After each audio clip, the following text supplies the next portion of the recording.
HSC শেষ করে আমার আসলে ইচ্ছা, ছোটবেলা থেকে আমার ইচ্ছা যে আমি ডাক্তার হব। ভাই বোন হোক বা যেই হোক, কেউ যদি একটু অসুস্থ হয় আমি তাদেরকে সেবা দিতে বা তারা যখন সুস্থ হয় আমার খুব ভালো লাগে।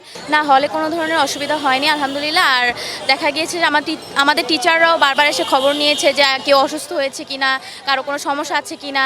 তো আলহামদুলিল্লাহ সবকিছু ভালো ছিল। আসতে কোনো অসুবিধা হচ্ছে যানজট?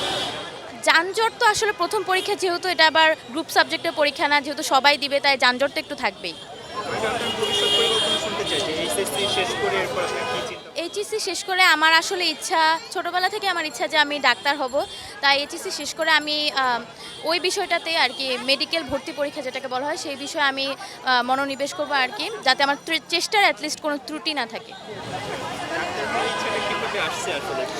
আর ডাক্তার হওয়ার ইচ্ছা বলতে আমি, প্রথম কথা হচ্ছে আমার হিউম্যান অ্যানাটমি প্লাস এই যে মানুষকে সেবা প্রদানের যে বিষয়টা, এই জিনিসটা আমাকে খুবই ভালো লাগে। বা দেখা যায় যে আমার আশেপাশেও যদি আমার কোনো ফ্রেন্ড হোক, আমার কোনো ভাই বোন হোক বা যেই হোক, কেউ যদি একটু অসুস্থ হয় আমি তাদেরকে সেবা দিতে বা তারা যখন সুস্থ হয় আমার খুব ভালো লাগে। তো সেই ভালো লাগা থেকেই আসলে আমার এই প্যাশনটা আর কি, মানে আমার ইচ্ছা যে আমি ডাক্তার হব।